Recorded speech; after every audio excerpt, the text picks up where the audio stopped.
the hour, so I'd like to call the meeting to order. Welcome. This is our monthly meeting in October for the Dorado Community Council. We have agendas available, so hopefully everybody who wanted to kind of follow the agenda was able to pick up a copy of that. But as we always do, I'd like to start out by asking the leadership team roll call. And we have our leadership team up across the front here, but let's start with Cindy this time. We'll go the opposite direction. Just share with us what your leadership role is and what you're doing. I am Cindy Munt, and I'm Supervisor Heidal's assistant, and I do the community information and outreach for the community. Very good. I am Glenn Krakow. I am Supervisor Heidal's representative on the Community and Economic Development Advisory Committee. I'm John Heidal, District 1 Supervisor. I'm Dick Ross, Committee of One on Good Governance, observing and making comment about activities going on in government as to how they impact and affect us and show that we're being well represented. And I'm John Davey. I'm the 2019 chair of the El Dorado Hills Area Planning Advisory Committee.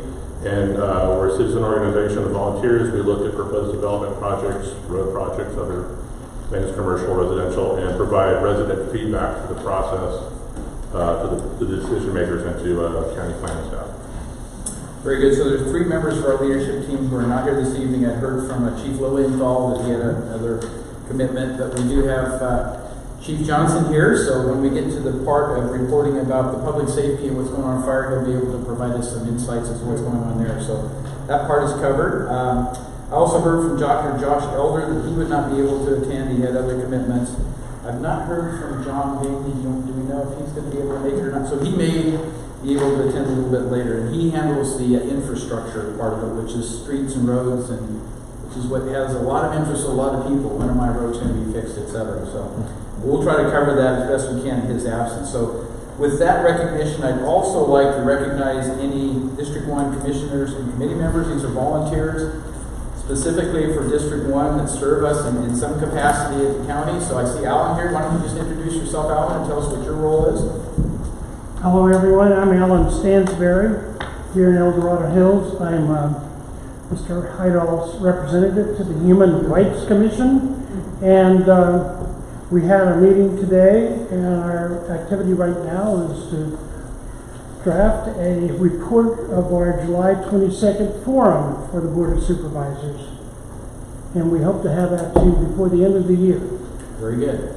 One of the things the Board of Supervisors require by policy is monthly minutes for the commissions and committees that are held so that we get feedback on what actions they've taken, what recommendations they have. But yet there's also an obligation on an annual basis to make a presentation to the board, if appropriate, depends on the commission or committee, on the things that they're working on, what their accomplishments were, and that's the way we gather a lot of our feedback, including attending some of their meetings and getting it that way. But we try to make sure the communication flows both ways, and the advisory committees are allowed to obviously have interface with the Board of Supervisors, provide the inputs, and then likewise we can ask questions, various things that could come up. So the Human Rights Commission is kind of an interesting one. It was just restarted here recently, but if you have any interest in understanding more about it, I would encourage you to talk to Alan and see if you get a chance. So with that, are there any other commissioners or committee members? I don't see anybody, Cindy, unless you recognize somebody that came in. Okay, so we'll move on beyond item 1 now and go to item 2, adoption of the regular meeting agenda. Does anyone have any, on the leadership team, have any proposed changes to the way the agenda is scheduled? Okay, seeing none, we'll accept that as adopted. Item 3, public comment. This is the time during the meeting we afford anyone in the public who would like to discuss, make a comment, ask a question, present some argument that something isn't working right, whatever the comment may be, to the leadership team that's not on the agenda. So if something's on the agenda, please hold your comments until we get to that part of the agenda. But again, we want to make sure there was an interaction here. So anybody who has any comments on a subject that's not on the agenda, please come up, identify yourself if you would please, and then share with us what your thoughts are. Good evening. My name is Karen Marsh, and I'm representing my mom, Margie Owl, my sister Mickey Smith, my husband Steve Marsh. We're all here. We have something that's not working very well. My mom lives immediately below the Bell Ranch development off of Highway 50 and Bass Lake Road. And they're encroaching onto her property. They have just dropped in a stormwater drain, a 2-foot wide, 35-foot long, smooth core pipe, which is going to be dumping a bunch of drain water directly onto her land. The Bell Ranch development originally had that water to be going down their own property, down there being piped from where that water is collected down to a holding pond or reservoir, whatever they are calling it today. And so our concern and our objective is to have the Bell Ranch rotate that exit of the drain water pipe and rotate it down their own property and keep it on their property. And to not, in the second, is not to have any of their unnatural water that they're collecting run over and onto my mom's property, because now she's facing an imminent destruction of property. They're illegally taking the property by the erosion of the waters going across the water, which also waterfall all the way down to the Catholic Church. So there's a lot of concern on this right now. There's been, some folks have expressed that there's easements that my mom has entered into. There's absolutely no written or verbal easements. In fact, on the approved plan from the Bell Ranch, they have their own 20-foot drainage and sewer easement with the county. That's the only easement in my mom's area. So this is the concern that we're fighting, and any assistance or person would be greatly appreciated. Okay, and thank you for bringing that forward. I know Cindy has been working that with our plan, actually DOT, but it's part of kind of the long-range planning activities. So you've been exchanging information, right? So okay. And we've been trying to help you as much as we can. We have been trying to get in contact with DOT, and we get a message back. We talked to Rich Lee once, maybe twice, and crickets, and so I don't know who else we need to be talking to. So we've sent out some emails. We've also talked to the Mountain Democrat. They said they're not going to be running any article about this because the county and we are working together on something.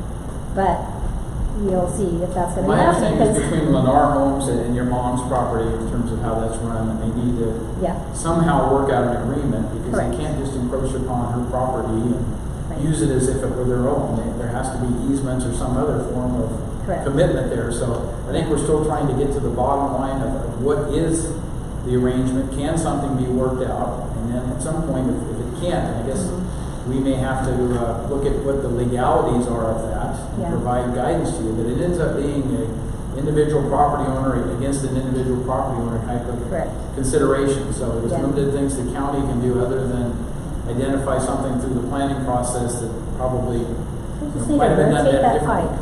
Right, if they just rotate that, we'll be happy. So anyway, just stay in communication with us as best we can get the information. We'll certainly forward that to you. Thanks for the opportunity. Be happy to participate. I can talk to the director of DOT, but in a lot of cases like this, it really becomes a private party discussion. It's really not the county's jurisdiction or authority to change whatever that is. So. Yeah, the county approved it with some kind of condition on it, is what I guess, without doing all the research. I don't know. So I don't want to get into all the details here, but please, we'll continue to try to exchange information as we get it. So thank you. Right, Cindy, to my house at 2:30, go there tomorrow. What's that? She's extending the invitation for you to go to her home at 2:30 tomorrow. And I guess is it DOT that you're talking about? I think it's George Carter. Okay, it's George Carter. Okay, so representing Lennar Homes, right?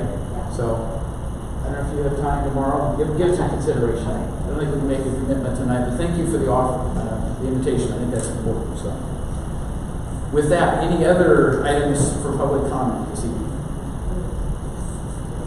Okay, then let's bring it back to our item number 4, which is kind of where we get the knowledge base for a lot of things going on, our guest speakers. And tonight we have Steve Willis, who's chairman of the El Dorado County Fire Safe Council. And the topic is fire prevention and preparedness. Even though a lot of us think we're seeing fall now and we let our guard down relative to fire preparedness, don't believe it. Because I'm actually going to tell you that PG&E is putting up an alert where they may shut down the power because of high winds this week, starting at midnight tomorrow night. And so those kinds of situations always put us on a higher level of alert in terms of have we done all the things we need to do with defensible space and preparedness, because those winds are what drive fires, and it drives very quickly. So it's never too early or too late to really consider what have you done to try to provide defensible space and as much as possible prepare for a fire event in terms of evacuation routing, go bags, all those things that are important. So with that as kind of a general background, I'll let Steve introduce himself. We have a long history together of things that we've worked on and accomplishments we've made, but I'll let Steve kind of share from his perspective. So welcome. You want me up there? I think it's probably better if you're up here to speak, yeah, people can hear you and you can see them directly, as opposed to having some people at your back. Yeah, always a good thing. Well, good evening, everybody, and I'll start off by saying what John said is true. We are getting into the winter months, but I'll ask the chief to bolster me here. If everybody will remember back to the 3 or 4 last largest fires we've had in California, they've all been in the winter due to wind events and so forth. So we are not out of the woods by any stretch of the imagination. Never are really anymore. But I appreciate the chance to be here tonight and represent the El Dorado County Fire Safety Council. I am the chairperson of that currently. And we always like to go through a little bit what the council is about, and then we will return back to some more detail about defensible space and so forth. El Dorado County Fire Safety Council name is a little misleading. Even though county is in our name, we are not a county agency. We are an all-volunteer 501c3 nonprofit. We have a 20-member volunteer board made up of associate councils as well as private industry and as well as professional agencies. Matter of fact, Marshall Cox from El Dorado Fire is on our board. We currently have 23 community fire safety councils under our umbrella, and looking always to grow that in order to help every community, because that's where the interest lies. Every community is a little individualistic, so we need to encourage that collaboration on a local level. And then we collaborate with many agencies and groups throughout the county. So it is not uncommon for us to associate with all the El Dorado County agencies, Sheriff's Office, Office of Emergency Services, HHS, as well as state agencies, Caltrans, Highway Patrol, etc. So it is a very collaborative group. Our mission is to protect the people and the communities of El Dorado County from catastrophic wildfire. And we do that a couple of different ways. And the first one, as far as the category goes, I say directly. And what the first one is education. That's through events like this and many others throughout the county. We participate whenever the supervisors want to do a preparedness meeting in a given area, anything like that. We do participate along with our agency partners in that. And what we talk about in education is how to create and maintain defensible space, how to harden your home against timber storms, and to be ready in case there's a fire event. So that's what I call ready, set, go. We'll go into that in a minute. The other thing that we do have that we run are 2 distinct programs. One is the chipping program, has grown quite large, is quite effective throughout the western slope, which is where we operate. And that is a program that aids you as individual homeowners and residents to do your own defensible space economically. So it is your labor to remove all dangerous shrubbery, limb up all of your trees, do all the things necessary to create your defensible space, and we'll go through that again, as I said. But what that program does is allows you to do all of that cutting, all of that dragging, all of that stacking, get that material into a convenient place where a contract crew can get to it.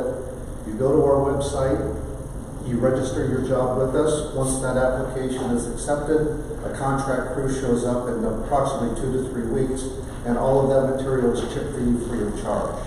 That's under a grant program, works out very, very well. The other program that we run is Senior, Veteran, and Low-Income Defensible Space. And what that is designed for is for those who can't physically do the work themselves and cannot afford to hire a contractor to do their work.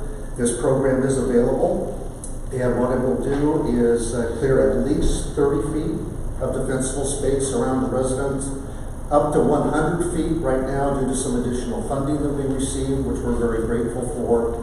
But seniors are 60 and over can qualify for that. Once again, if you cannot afford to do it yourself and you're physically unable to do it yourself, you may qualify. The Veterans Program, there is no age restriction for the Veterans Program, so you can qualify, same qualifications. And also, if you are the surviving spouse of a deceased veteran, you also qualify for that program. So I do want to mention right now, we actually had that program closed for a while. John mentioned a little earlier, but we're very grateful for a recent grant from PG&E in the amount of $150,000 to help seniors, veterans, and low income, and so we appreciate that help from them. Secondly, what we do is we help community fire safe councils, as I mentioned, start up for their own communities. My wife Peggy's in the back. I'm with Lake Hills Fire Safe Council. That's the local fire safe council. We are nestled over by the state park along Folsom Lake. Typically cordoned off, I just say the peninsula behind Safeway over to the lake. It's back over that way. But we started that program. We started becoming a fire safe council in 2012.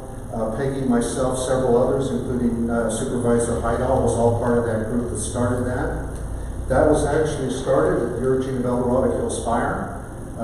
They ran in 2012 an evacuation exercise. A program was put together, an event was created, and then they said, if this would happen, how are you going to respond? So back in 2012, we had approximately 300 agency personnel on the ground. We had helicopters in the sky. We had a lot of fire engines around. Everybody in Lake Hills evacuated to Oak Ridge High. It was quite an event. But out of that came the Lake Hills Fire Safe Council, and we've been working ever since with our private neighbors, doing work on private lands, as well as our agency partners, the Bureau of Reclamation and California State Parks, on public lands around the lake to clear a lot of very dense vegetation to make us all a little bit safer. So that has been going on since then. The way El Dorado County helps communities like Lake Hills is we provide startup, advance, and assistance. Just the organization is sometimes difficult for communities. Some funding is available to jumpstart that. For example, we get mailings out. We help with data pull from El Dorado County, so you can get a list of your neighbors, you can get a list of everyone in your community. We do provide an umbrella of insurance and other items that help those councils, because everybody would struggle trying to get that done on their own. We then also perform the assignment of being a fiscal sponsor. If one of those community councils wants to go for a grant, that type of thing, to help with vegetation management, they generally are not a 501c3 on their own, so they can't do that, so we provide those fiscal sponsor capabilities for them to do that. We do have monthly meetings held in Placerville, January through November, U.S. Forest Service Headquarters building, third Wednesday of every month, January through November. And everyone is welcome. They are open meetings, so if you ever want to come, be sure to look us up. We do have a web presence, so you can actually, the easiest way is I can stick around and give you a card, but it's just real easy. Just Google El Dorado County Fire Safe Council and we will come up. Local councils then work to educate and outreach to their individual communities. So we work as a pulling, I'm going to say agency in this case, for a lot of information. Forest Service, OES, CAL FIRE, fire districts, all of that. We try to pull that information in. We then consolidate it, and then that goes out through the communities, through the individuals on the board, out to their communities. Things like community cleanup days, creating and working a community wildfire protection plan for your particular area. And like I say, the Community Fire Safe Council is now number 23. So it's a great, under the Fire Safe Council, community councils, we now have about half of the western slope covered under a Community Fire Safe Council. So we're making progress every day. So with that, I would like to go back a little bit back on the table. I know some got passed out. Back specifically to defensible space. Don't know how many maybe have ever heard of Ready, Set, Go. Anybody heard of this before? This is, I know Chief has. This goes back a few years. This is CAL FIRE, and what I'm going to do is I'm going to be fairly brief with all of this. There's literature for everybody to take with you in order to read. But then I'll stick around, so if there's any questions afterwards, I can answer them as well. But the real issue here is, are you ready for wildfire? So ready means, have you done your defensible space? So have you cleared 100 feet around every vertical structure on your property? Is the first 5 feet of that extremely clear? Very few, very little vegetation, hard surface, no mulch, none of that. There's a very good reason for that. The next 30 feet, little more leniency, but nothing should be continuous to your house. There shouldn't be long hedges. There should be a breakup in the continuity of all the vegetation, especially in the 30 feet. And then you take that out to 100 feet. Everybody's property is a little different. You got to kind of do it on your own. It is not a scorched earth policy, but you need to have less fuel around your house. So that's what defensible space is all about, along with making sure your roof and your gutters are clear of all leaves, pine needles, that type of activity. So that's defensible space. Are you set? So now there's an event in the area, and you now have your app on your phone. You've been forewarned. There's a fire nearby.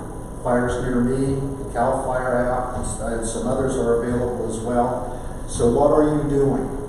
Are you waiting for somebody to tell you the next move? Are you waiting for a knock on the door? And we hope the answer is no. You're getting set to go. You've now moved your cars and backed them into the garage.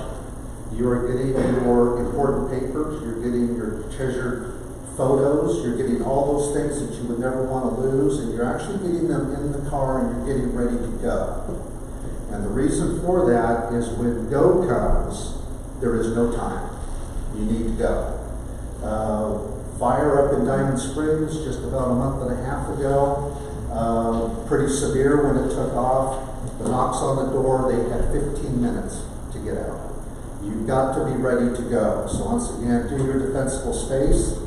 That will help protect your home, but more important than that, it protects the firefighters who are going to come sweeping in to try to protect your home and your property. Get ready to go, get set, and then get ready to go when needed. Inside the brochure, you will see some defensible space pictures inside. What should a defensible space look like? So it'll walk you through all of that. Then further inside, there are some checklists of things that you should take with you, etc. And I also brought for each one of you to take with you tonight, what are those items? When you get prepared, you should have a go bag or something like this all ready to go. So you want your medications, you want your important papers, you want all of that ready to go. So one of these for everybody as well. And then also back there, these are from the California Fire Safety Council, very nice. This is a brand new brochure out from them. Once again, recommendations for creating defensible space. Quite good. There's one for everybody. And then the second subject with all of this is hardening your home. So with this is somewhat coming up to new coating and so forth. If you've got an older home, the grates, the vents that are on your home, both at the foundation as well as up high in the eaves, are probably 1/4-inch mesh wire. That should all be replaced to 1/8-inch mesh at this point in time. You want to then do other measures to harden your home. Once again, you should not have shaped roofs anymore. Keep your roof clean. You now want closed eaves. That first 5 feet that I mentioned, the reason that is so important that in a wildfire event, people have a tendency to think that the embers that fly out of that fire are going to fall directly down, vertically. So that's why you want your roof clean. The problem with that is at about 20 miles an hour and higher, those hot embers start coming in horizontally. And what they do is they hit anything that they'll stop against, they fall straight down, And if there is flammable material there, it's going to ignite and probably ignite your site. So that is where you want to both do your defensible space as well as harden your home. So all of that is very important. Brochure for each and every one of you. We're doing our best to get the word out county-wide. And like I say, there's brochures are there. I always like to kind of bring it to a point of to say that the question of why do we do this and why is it important? And there was a recent survey done by El Dorado County, and one of the questions was, are you concerned about wildfire? And there was quite a sizable response that responded no. They were not. And the reason is because they don't believe it can happen here. Some of those answers, after the first one, is are you concerned? And the people that answered no were asked to answer another question, why? Why are you not concerned about wildfire? One of the top answers was I live in a development. Another answer was I live in an HOA. And I'm going to say that while some of that is reasonable due to the new codes and so forth, when a new HOA goes in, and there are sometimes stringent vegetation management rules and so forth, those two things, I live in a development, I live in an HOA, have very little to do with it. All we have to do is go to the people in Sonoma, Santa Rosa, and Paradise and ask them about living in a development or an HOA and how that worked out. Now, once again, those are severe events. Those are mega events, and that doesn't happen every time. And as a matter of fact, the Chief and I have done a couple of presentations together, and I'm always happy to mention that we've got a wonderful firefighting organizations in California.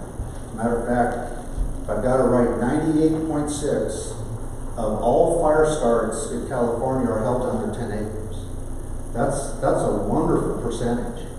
The problem is there's the other ones. And once those mega fires take off, you've got to be ready for those.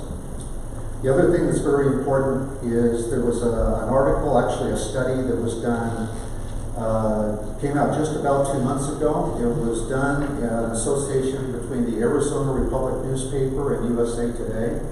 And it was an article called Ahead of the Fire.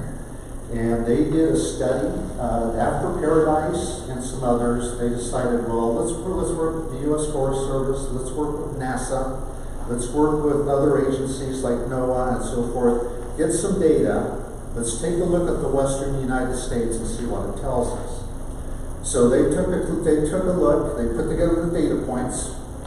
So those data points basically are topography, precipitation, vegetation, previous fires of the area.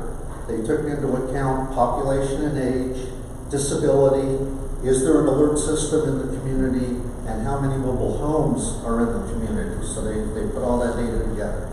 In the 11 western states, there are at least 500 communities equal to or worse than Paradise.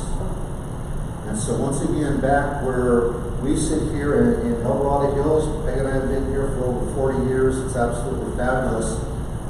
But when I hear it can't happen here, I take a look at that. So here are a couple of results. And the first one, which is the wildfire hazard potential for any given community. On a scale of 1 to 5, 1 being the best, 5 being the worst, Paradise scored 3.81. Keep in mind, Paradise was lost entirely. El Dorado Hills rates 3.98 on that same scale. Very, very critical one, the next one, evacuation constraint. All of the people in those communities, when there's an event and they're told to evacuate, now they have to get out. How many arteries are there to get out? How many cars can they handle? Where are they going to go? All that kind of thing. So on this one, the scale was a scale of 0 to 1350. Paradise was off the charts, 1800. They were way out there. But 0 to 1350. El Dorado Hills rates 1007 on that same scale. Reason, El Dorado Hills population now, 45,000. El Dorado Hills Boulevard, Sophia and Silver Valley Apartments. Can all of those people get out? And the answer is probably not. Throw Bass Lake in. What's that? Throw Bass Lake in, because that's another area of Yeah. concern. How do you get down Bass Lake and then down? Exactly. So that's where, when I hear it can't happen here, it absolutely can. So we are doing our best to educate all the communities on the western slope that you've got to pay attention to it. You've got to do your defensible space. You have to stay alert to that event, especially in fire season. We need to work with our fire agencies and fire departments to do all we can to be ready for those kind of events. PRC 4291, Public Resource Code 4291, that is what 100-foot defensible space is built on. That is a state law. Most people are not aware that that is a law. It's not just advice. It's not just a suggestion. It is a state law. And as of May of this year, we also now have an El Dorado County ordinance that mirrors 4291 that is currently going in rollout form. Will probably go into being enforced in June 2020. So you're going to start to get in a lot of in your tax bill, perhaps in your water bill, perhaps in your trash bill. You're going to start seeing flyers in there that ordinance is now in effect. And we have until June 20 to get ready, because then it's going to start being enforced. So that is coming down the pipe. So with that, I just want to encourage everybody to do your defensible space, please. I'll say it is extremely important. When you get into a development in an HOA, it usually isn't vegetation. It's the structure combustion that takes over at that point. One little note too, from a little history, I think everybody will remember the Angora fire. When we're talking about embers, that was up in Tahoe back in, I think, 2007, if I remember correctly. What you don't read much about with that one is more homes burned down after the event and the firefighters were gone than burned down in the fire itself. The reason for that is the embers penetrated the foundations, they penetrated low places, they penetrated the attics, they then smolder for 2, 3, 4, 5 days, and then it combusts. So there were more homes lost after the fire passed than before. So that's why the Ember Aware, do your defensible space, harden your home, and hopefully everybody will be safe. So that's a little bit about El Dorado County. I can take some questions if you want, or Yeah, please take some questions. So go over here. I'm sorry I can't stand up, but I just wanted to say that there was a fire in our neighborhood about 2 months ago, and four people called 911 and were told that's the wrong number, call the fire department. So what number should we call? Can you give us that phone number? 911 is still the number. I'll take that one. Yeah, please. So 100%, the number is 911. So wherever that information came from, that's not correct. We want you to call 911. When you call the other number, I know there's a 530 number that's out there, a 10-digit number. Yeah. That is a non-emergency line, and you may or may not get somebody to pick up right away. So you always want to call 911. 911 Yes. is the correct number. Correct. And in an emergency, not everybody remembers the 10-digit number, so call 911. Okay. Steve, were you addressing El Dorado Hills community, and do you have a rep from this organization? Or did you also address his area of responsibility, which goes down to the Latrobe and maybe rescue and so on? Because it's completely different down in the Latrobe area than it is in rescue. I was part of the council for 15 years working with Vicky at that time. Okay. So, so I know, there needs to be a rep to go through every street. For instance, down in Latrobe, 50% of the houses don't have a house number. Mm-hmm. If you don't have a house number on, we can't find you. Correct. We made signs, I was part of the Latrobe Fire Department. We made signs, 3 signs. Sure. and handed them out. Yeah, well, I mean, so I don't know what you were addressing. Do you have the rep from El Dorado Hills? well, the signage is extremely important. You're absolutely right. And we work with all homeowners to make sure, and really what you need to do is you need to be visible with your signage from both directions on the street. How do you work with them? Well, right now, as a matter of fact, over in our area, we are just doing Firewise assessments for our member communities. Each one is being looked at by, matter of fact, a registered professional forester as well as the El Dorado Hills Fire. And we are reporting back to those developments what they need to do to make that situation better. Having done a doing investigation of all of the houses down in the Troll, by the way, I gave that to Mike. Yeah, Even excellent. though, Mike has all of my findings and so Sure. on. And so, really to your point, that is, I understand what you're talking about. So Latrobe, the rescue area, all of El Dorado Hills proper will be launching kind of an educational campaign, Fire Safe EDH in 2020. Those are the types of things that we're going to be looking at. It will be the door-to-door, letting people know this Or is you're a going to threat. get thrown out. What's that? Or you're going to get Or thrown out. we'll get thrown out, but at That least is- we've attempted. Basically, Yes. that was my findings. Sure. I don't want to talk to you. Yeah. This is my house and my property. If I want to have a tree right next to my house Sure. for shade, go and get the hell out of here. But Chief, talk to the mobile mapping units and stuff that we have, that we can dial into an address. If we know an address was Absolutely. reported on 911, even though the street isn't marked, we can come pretty close to it today because we have all that technology. Where in the past you were shuffling through maps and trying to figure out where in the heck is this. Now we have search engines and stuff that can dial it in pretty quickly. But we always have encouraged the residents, if your street is not identified, your street address, take a stencil and paint it out on your driveway, whatever it takes to make it very visible to any fire service or sheriff's department person that's going by that this is your resident's address. Look at the age group of people down in Understand. the Troll. Right. They bought the property back Right. in the 1970s. Right. Just kind So of. sometimes we have to get Boy Scouts, Eagle Scout projects to help with some of those things, and they've done that as well, so. It's more we can do it. educational. But I can also tell you, we've had a discussion going for the last 3 or 4 months with a group in Latrobe that is looking to form a fire safe council down there.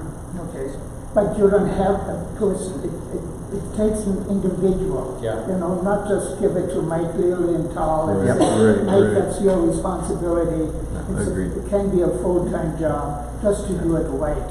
Well, it really takes a community, and so it just can't be a fire department effort.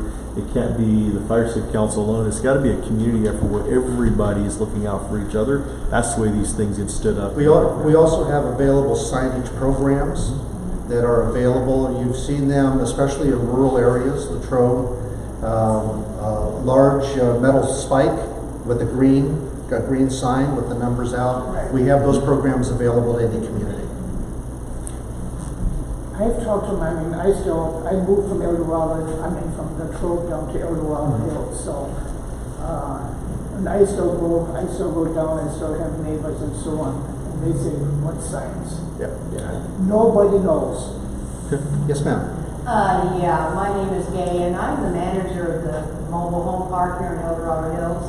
And because of the close proximity of everybody, I am scared to death of a fire, especially coming up winter when people have their outdoor fire pits and what have you going on. Because some people they just leave them, alive all night. And I can't get everybody to keep everything cut down.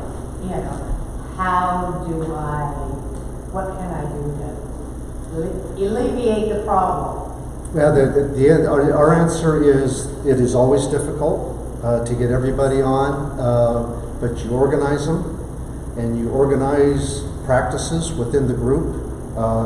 You can analyze your particular area, you can analyze the area around it, and start to put together projects that would make you safer, and then get people to join in.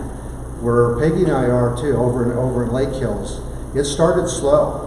Just what you're saying. People can't happen here. Leave me alone. Whatever.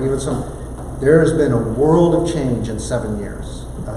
People can be won over, but what you have to do is get organized. It has to be an organized activity. Put some goals down on what you're trying to do, and then we'd be happy to help you with that. It is not easy. I'm going to admit, it is not easy to do. No, it is not. But every gain starts somewhere. So that's what I. Let me add one dimension on what the county is doing. With our vegetation management ordinance, we're staffing code enforcement now, and we're training people. So as of about May of next year, we're going to start doing more enforcement. One of the aspects of that is if you have a complaint because somebody's outdoor burning against the regulations that are in the vegetation management or fire ordinance or whatever, you can call the fire department. They may be able to tell you it's out of our jurisdiction. But again, the complaint process where we send out somebody from code enforcement. Obviously, weekends are difficult because we don't staff over the weekends, but at least they can inquire after the fact and go down and say, did you have an outdoor burn? Maybe CAL FIRE shut out all outdoor burning that isn't in some kind of a constrained situation and stuff because they got a special permit. But we can enforce those kinds of things. Usually, the situation is the Thanksgiving or Christmas turkey. People that don't know what they're doing with the peanut oil burners and stuff, and they leave them burning, and then they don't realize the oil is going to blow up at some point. And so you always have those hazards. But to the extent possible, we try to reinforce the law, the regulations, to try to get people to voluntarily compliant. And if they don't, then we have fining processes. But that takes everybody's time. So again, making them aware of it's number one. And then a little bit of a reminder from a public agency or the county of, hey, you're in violation of the law. You need to clean up your act. Maybe that helps. It won't solve all the problems, but I think if we all work together, we're going to end up with a better answer. Well, thank you. Yeah. Thank you. Yes, sir. Thank you very much for what you're doing. It's wonderful. We're a new community and a new HOA. Marshall Glass has helped us get started. Would you recommend we form our own fire council or join one of the 23 that already exists? And where are you located? Promontory. Quite frankly, that would be up to you. You'd be welcome either way. But what I might recommend is Lake Hills meets monthly. Matter of fact, this is our last one for 2019. Tomorrow night, we meet at Station 85. I would encourage you. Everybody's welcome. Come in and kind of talk to us, see what's being discussed, that type of thing. And then I'd be happy to sit down with you and tell you what all goes into it. A lot of it is scale. You don't need to be big to form a fire safe council. It just takes commitment. But it does take a commitment of the community to sustain it. To actually design projects, design events that help that community be safer, get the funding in order to do that. That is a long haul. That takes some doing. So that's where you want to make sure that you have a large enough scale group of people that you'll sustain yourself. Grants right now, grant cycle is currently open and we're taking a look at it. But the grant's now run 4 years just to run a grant.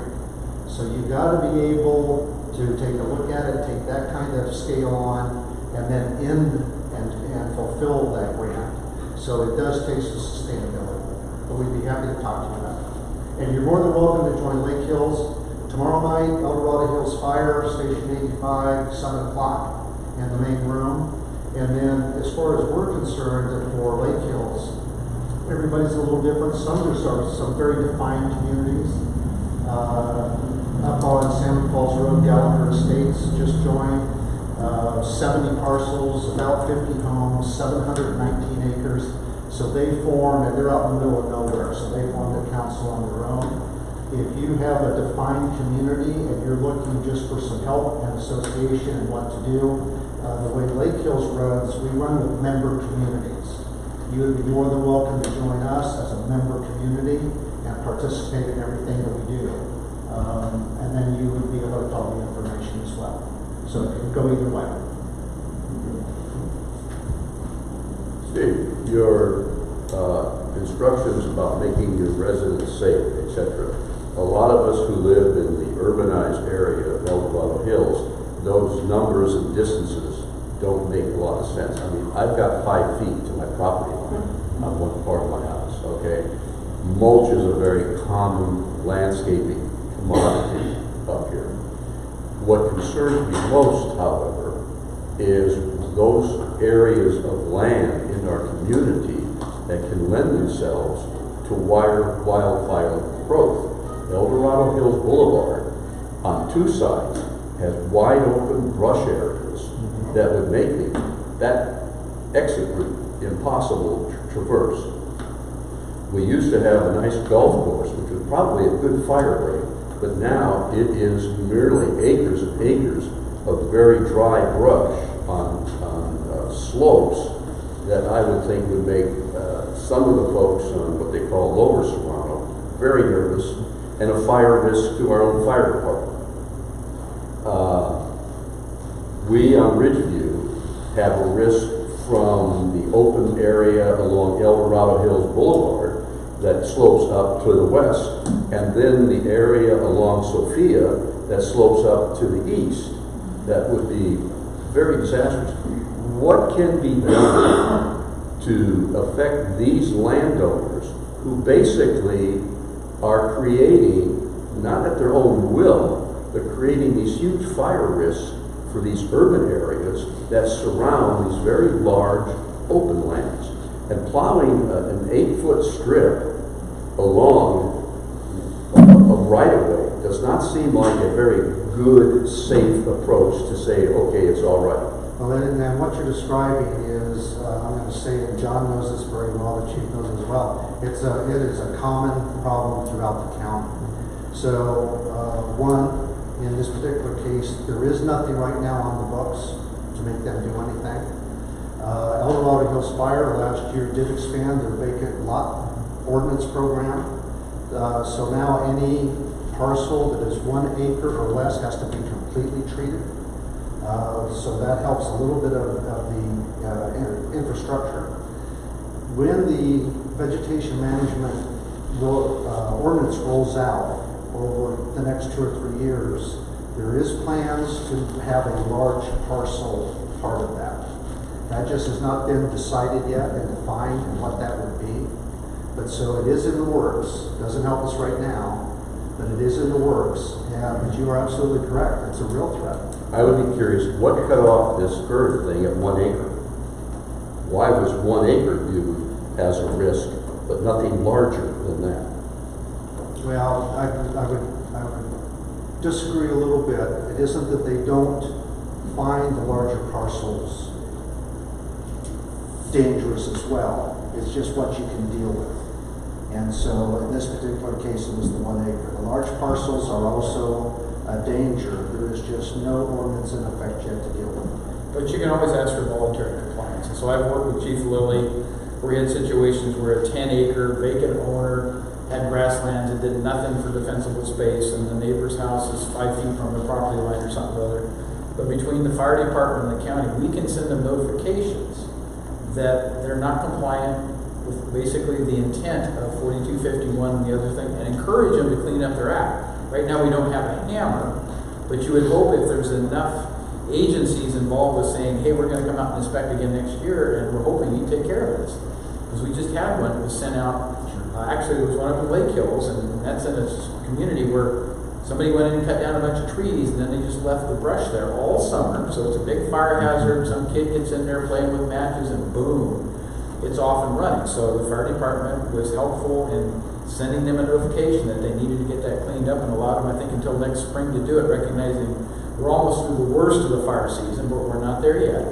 So because you have to understand that people can't do things instantaneously. So hopefully, by giving them some time and recognizing we're going to start doing enforcement under code enforcement and other measures starting in May of next year, they'll decide, I got to do something about this. And if they don't, then ultimately you can do the abatement for them, and then if you have to, you can actually attach it to lien their property. None of us want to go through all the steps. The fire department's been doing it for 20 years, and it's painful because in part you send out notifications to owners, and the mail comes back undeliverable, and it's kind of, well, who really owns this property and what's their current address? Because they moved 3 years ago, we don't know what the current address is to the county or whatever. That's not the situation with these large parcels.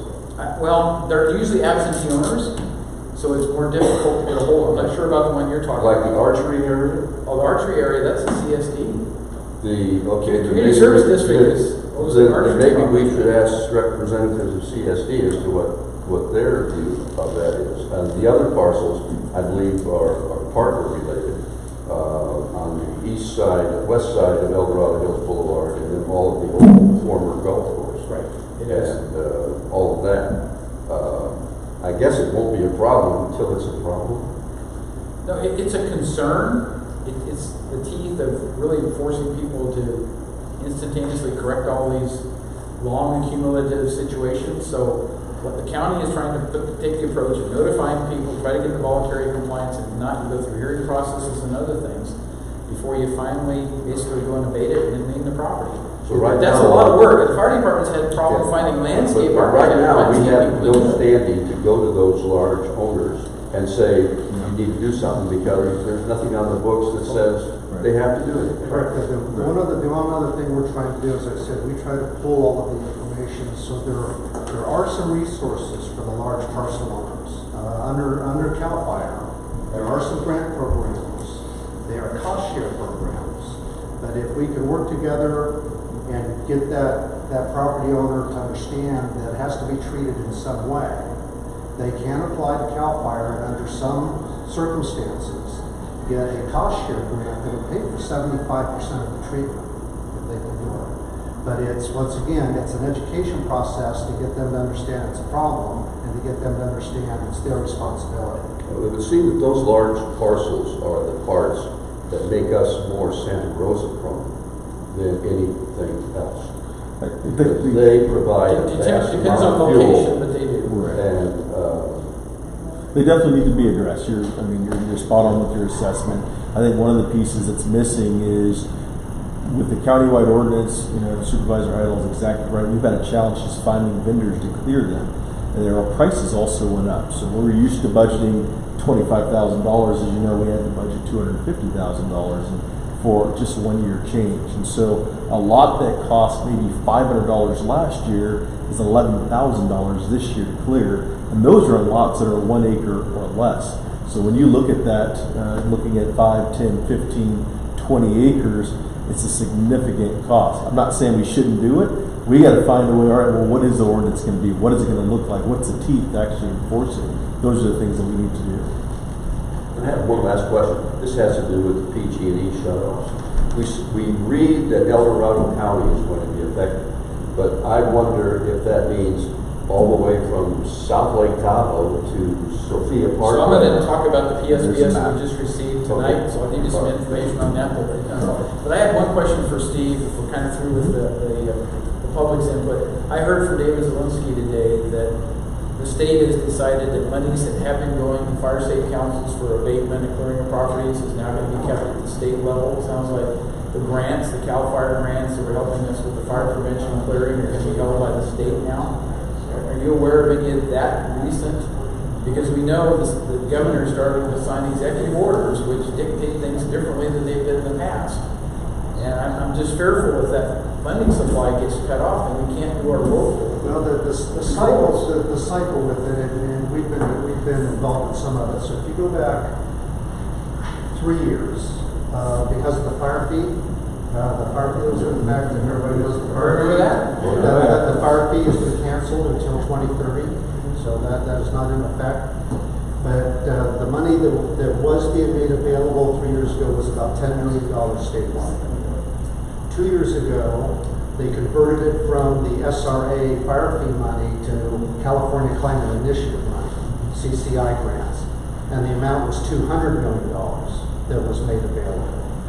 That was supposed to have been made available last year as well, same amount, $200 million. And I'm not going to say because of the new governor, but because of actions of the new governor, that all changed and things got reprioritized. Can't really comment on that. I know there's a lot of blowback on that. And so now this year again, it did change again. And I can't speak to what David said. There is movement going on. Okay. CCI cycle last week, $46.7 million available for vegetation management, and that is supposed to hold for 2 more years. Okay. So from 200 million to 46.7. But then when you say that it's at the state level, that is true because it is CCI funding to CAL FIRE coming out to the fire safe councils, along with a lot of other people. Okay. But so I'm not sure where. I've got to do more research on it, but it just surprised me with all the fire threats we've got and everything else that we wouldn't be putting money into local fire abatement activities as opposed to relying on CAL FIRE, because we all know CAL FIRE is understaffed to do the work they have to do. But with volunteer efforts and the CCC and other agencies, we've been able to get some local stuff done. Yeah, it's a matter, you're speaking of the fire, it's a matter of funneling it down. But I say their avenue of choice right now is through CAL FIRE. Okay, fair enough. Any final questions for Steve? Yeah, one question. I'm glad he mentioned Ridgeview, because I live right behind Ridgeview Park. I guess it's a green belt or there's a green belt there. I think it's CSB, but I'm not sure. But directly behind our house, 25 feet from the back of my house, is that open field, and it is completely overgrown, of course, with all the rain, with grass and stuff. There's a lot of, heritage oak trees that are dying off and falling down one by one, and it just looks like a tinderbox right now. Is there a way to get that? Once again, very tough. It would take that. My answer to it is to find, to organize and find some grant funds to take care of that. Find out who the parcel owners are. Work with the parcel owners to get access. We're used to doing all of that. It is not an easy thing to do, but it starts with a need, and then scope it out and have an organized community to work on it. At the county level, as well as Lake Hills, we have a very simple rule. Everybody's welcome, but we are not going to do it for you.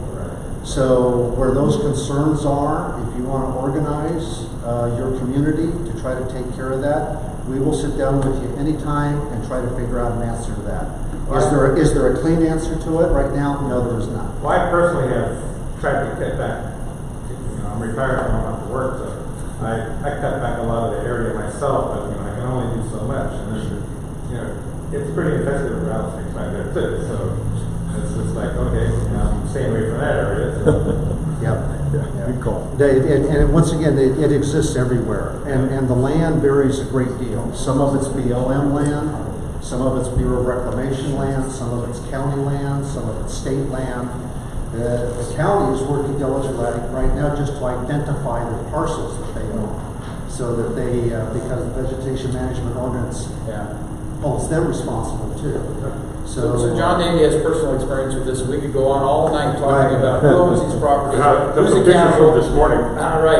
Who's being taxed, who needs to clean it up, and it's a miserable story from the standpoint of everybody's kind of pointing in different directions. So as much as we can, we're trying to find out. Yeah, but one of the best things is simply to get engaged, and if we can get engaged as a larger community. I know the fire department's behind us, the fire safe councils are active, but you're talking about volunteer organizations trying to take care of El Dorado Hills.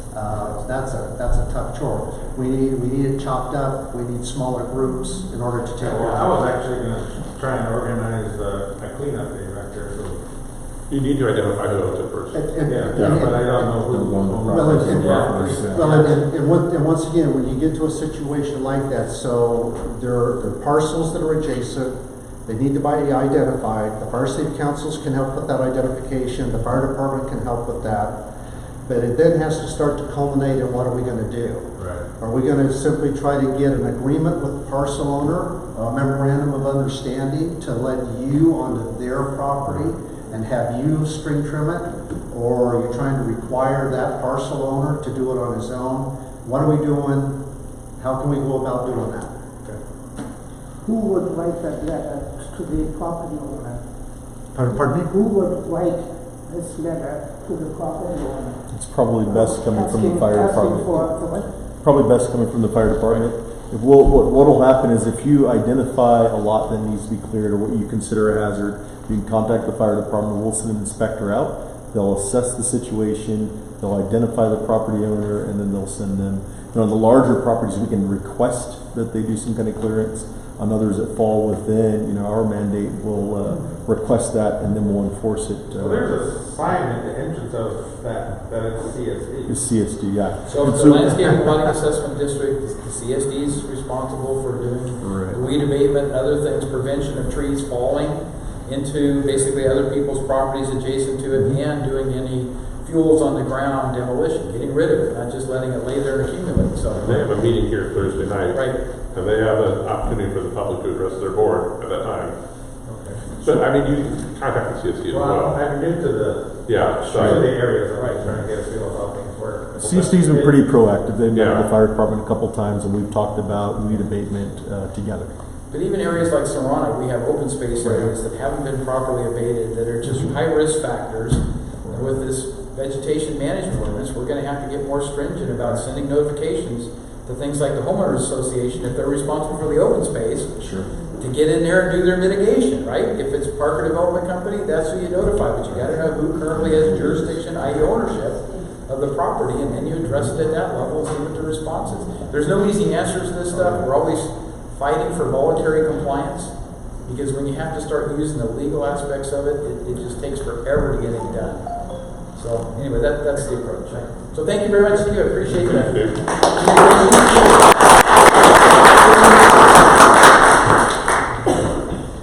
Okay, I had actually 4 items I want to cover very quickly, and then there's 2 more that just got added today. That's how dynamic this stuff is. The first one is the commercial cannabis applications are now online.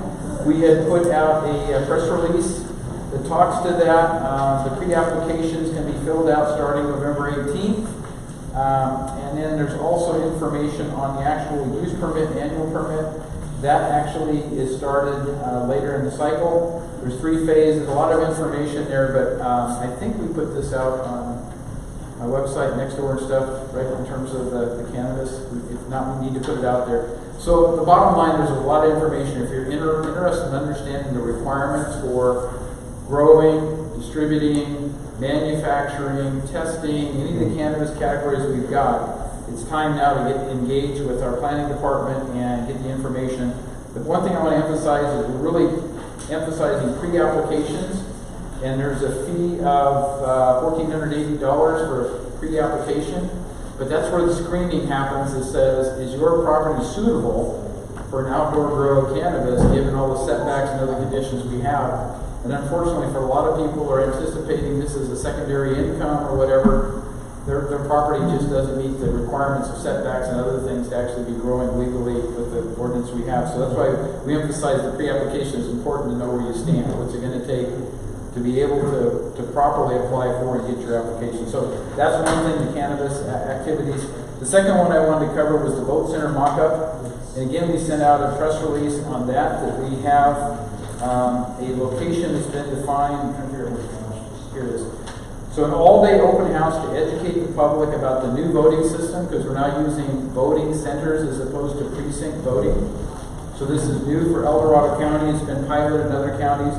But the mock-up will be done Wednesday, October 16th, from 9 a.m. to 7 p.m. So it's an all-day open house, and it occurs in our building. See up the county offices, 2850 Fairlane Court, Placerville. So again, if you have a specific interest in understanding how these voting centers are going to operate different than the precinct voting we've been in the past, I would encourage you to attend that, just to understand, ask questions. Because I know for some of us, we were able to look at what other counties are doing and better understand their experience, and most of it's been favorable. So, It doesn't affect you with our absentee register, that goes on regardless of how we vote. right, you're still going to get a mail-out ballot you can respond to and stuff. You can send it back by mail. You don't have to go to a voting center to vote. But the privilege of a voting center is the voting period is extended, and you can go to the voting center wherever it's located in the county and get the ballot. So if you live in South Lake Tahoe, but you happen to be visiting El Dorado Hills and you want to vote that day or whatever, you can go to El Dorado Hills Voting Center and get the ballot from South Lake Tahoe where you are, complete it and submit it if you didn't get a mail-back ballot that you wanted to return. So a number of different options, but it makes it more convenient. In fact, some of the voting centers are open on Saturdays. So for people who just have a busy work schedule and it's really tough to try to vote on Tuesday, and never get around to filling out the ballot, Saturdays are available for voting centers. So a lot of new opportunities for people who have difficulty to pass voting. So again, we can get you the information on that one if you're interested. I also want to mention that we have announced that we are taking applications for the El Dorado Hills Community Advisory Team. It's actually several different communities, but for El Dorado Hills is the one I'm most interested at this point in time. And those applications are due this week, October the 11th at 5 p.m. What are those for? This is to form a committee. Basically, we have the ability to write a community plan that talks about design standards and things that El Dorado Hills wants to have in place, separate from, say, Cameron Park or Schickle Springs or whatever. So each one of the major communities is allowed to participate in this. Steve will remember this. This is the after Lulu stuff that we talked about a long time ago. It's part of the county general plan that local area plans, local region plans, or community plans, basically is what they're called, are able to be completed by the community. So it's trying to get 6 to 8 to 10, maybe as many as 12 volunteers to serve on a committee to really look at what are the design standards that we think best fit El Dorado Hills. And there'll be templates available and other things. But anyway, that notice has gone out a couple of different directions. But if you are interested, maybe reply quickly or contact my office and we can give you more information on it. But it says the community advisory teams will be comprised of 8 to 12 people representing diverse viewpoints within the communities, including residents, local business owners, the Chamber of Commerce, real estate brokers, development professionals, and landowners of properties zoned commercial or multifamily. And what's your phone number? My phone number is 530-621-5650. Somebody did. And we have business cards, I think, right? So you can get a card and stuff. The phone numbers are on there. So if I could chime in real quick on that. Go ahead. I know that we had talked about that last year at APAC specifically, and we haven't had a lot of dialogue about that advisory team. I know that I've been to a couple of the Cameron Park Design Review Committees, and I know that they as a committee most of their members are going for their Cameron Park advisory team. Yeah, but they need to make sure it's not a function of their design review committee. They need to make it an independent. Separate, independent. Yep. So, but I know that they've had a lot of contact with the planning department about that because they're an appointed body, and that they have a lot of discussion with the county. I know that we've talked at APAC about it a little bit in the last year, but we haven't really heard anything back from the county about it. We really haven't done a lot of formal outreach about it. But we also would not want it to be an APAC committee. We would want it to be residents and volunteers. So if somebody that's a member would like to do it, right, it's available. That's the way I think it should be approached. The commitment is 4 meetings during 2020 and 2021. So it's not a one-time event. It's going to run over 2 years, and they're expecting a total of 8 meetings that you'll be asked to attend and participate in. But I think it's an opportunity to really get involved and better understand the requirements in terms of doing a community plan and how we plan the future of El Dorado Hills, short of having an incorporated area that we can define that independently. This is our method of defining what we want in our community. Yeah, Bill. So John, it sounds like this is different than APAC. Yes, right? Substantially, yeah. Okay. Because you're trying to go after design standards. Substantial in what way? More in depth, or? APAC comments on specific projects and proposals in terms of, does this suit the community's needs, or certain things you want to do in there? This is to try to develop a specific set of design standards that says if you're building a commercial building in a given area and stuff, it needs to have these kinds of features and characteristics. It can't be the standard In-N-Out Burger pop up with a palm tree in the front. I'm sorry, our design standards don't allow that. They did that in Placer. Yeah. That's just kind of a wild example, but it really defines exterior features, size of buildings, the basic content. But the intent is to try to control the way your community is developed and make it aesthetically pleasing and very functional. To make it a baseline standard, and as John said, it's specifically this effort right now is for commercial properties and for multi-family, so apartments and commercial. Right. But that can expand there if there's money. Right. Well, and there's money right now. I mean, these things are funded, but they could go away, so that's always part of the risk. The fourth one I want to cover real quickly is low-cost community flu clinics, because I think that's important to everybody. Again, we had a press release that came out, but the closest opportunity for us is on October the 10th, which is this Thursday, from 1:30 to 4 p.m. at the county fairgrounds. They have one of their flu clinics, and then on October 15th, from 2 p.m. to 4 p.m. at the Cameron Park Fire Station 89, which is on Country Club Drive. And then the third opportunity is October 22nd, but then you have to go to the Diamond Springs Fire Station. But those are the county offered flu clinics, and obviously they're always encouraged that seniors get flu shots and kids get flu shots and whatever. So take that with with your history in terms of what you want to do there, but I want to make sure you do that those are sponsored community food clinics. The fifth thing I wanted to talk about was the recent announcement of the PG Public Safety Power Shutoff, otherwise known as PSPS. The original announcement's been modified 3 times now, but the one I have here as an example said that the fire threat, or basically the red flag threat, would start midnight, as early as midnight Tuesday, and run through Thursday, wherein PG&E may decide to shut off multiple areas in multiple parts of the county, including all of El Dorado Hills with the exception of the very western slope stuff. There's a map that was provided. It's difficult to read, but basically if you're not right adjacent to the city of Folsom and south of Highway 50, you're probably not in that area that wouldn't be affected. And a lot of this is driven by the way PG&E has their power line distribution, their networking. Because a lot of it, as I understand, comes from the power station south of Highway 50, down near Town Center East, on the other side of it, close to where you come across on Silver Valley Parkway. That distribution runs north, east, and west basically, so it takes off from there and runs out all the way down El Dorado's Boulevard, out to Lake Hills, Salmon Falls. That's all one part of a grid. So if they had very high wind warnings that occur in the upper elevations on the far end, they have to shut down that whole grid, which means people who may not have severe winds are going to be affected by a 2 to 5 day shutdown. And they're telling you that it may take them that long to restore it, maybe down for 2 days and then something up to 5 days to restore it, depending upon the area. So there's a lot of ifs. But Cindy just made me aware of the fact that they've updated that again. So these are real-time changes.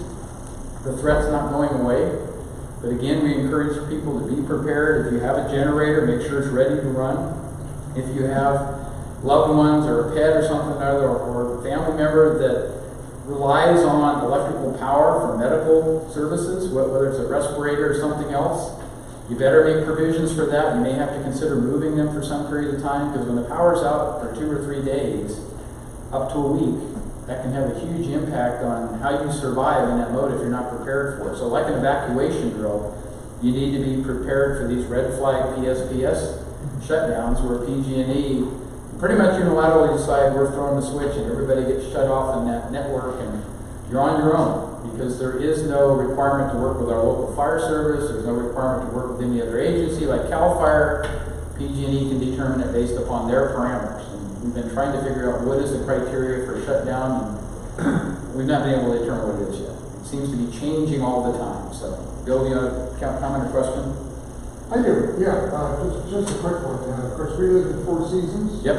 Which we were just wondering before we got here tonight whether we would be affected by this shutdown. I'm not sure, because would we? Well, we are potentially. Four Seasons would, again, this map is really tough to read, but it looks like Four Seasons. Right now it says no. Right. Four Seasons is probably out of it, because you're south of Highway 50, and not far enough to the east to pick it up. So that's PG&E. So there are things you can drop, like the PG&E website will give you better information for your particular address. Are you likely to be affected by it or not? But again, a lot of it ends up being what grid are you on.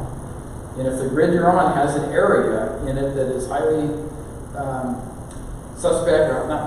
highly susceptible to high wind areas, to the point it gets to the red flag level, which is typically gusts up to 50 miles an hour, steady state winds 30 miles an hour. So there's a whole bunch of criteria they use.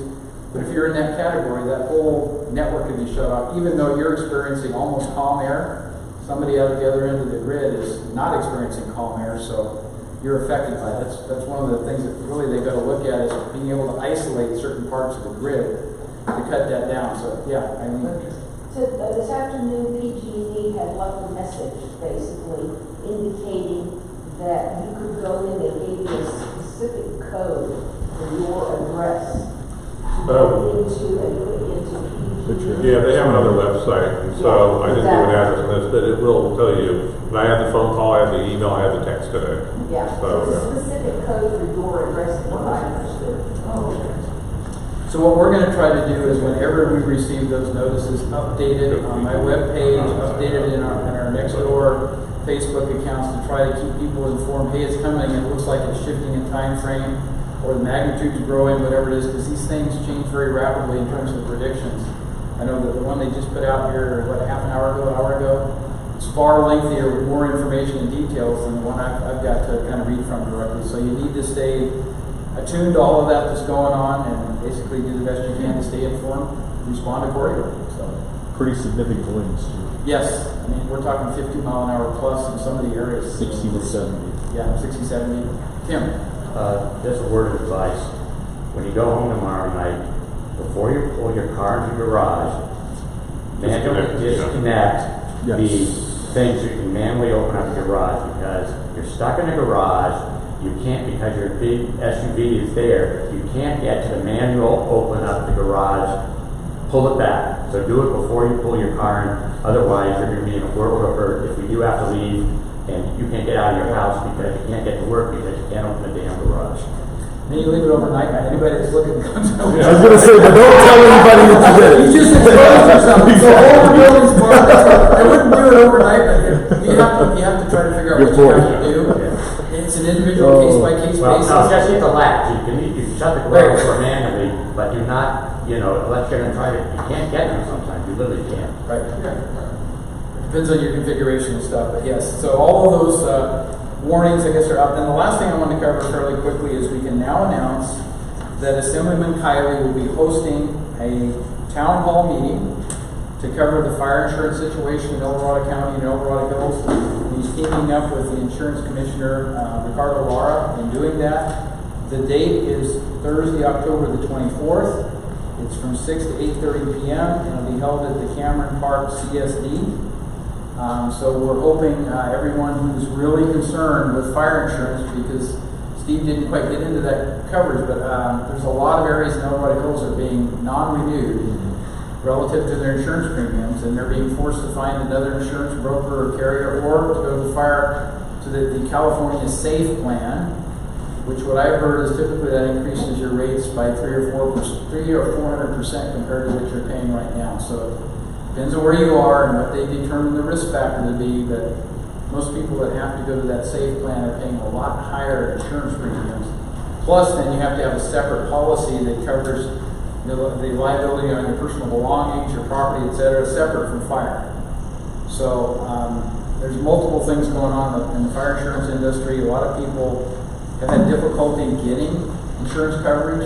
It's affecting a lot of things. We have a kind of a widespread interest group looking at that. It includes the Chamber of Commerce's, both of our political parties here locally, the Board of Supervisors, other people working together to try to figure out what's the strategy to come up with solutions, or a set of alternative solutions that can be pursued, be it legislative change, be it working with the insurance committee that the state has. How do we approach this to try to do the best we can to get some improvements over the minimum notification right now, which is 45 days.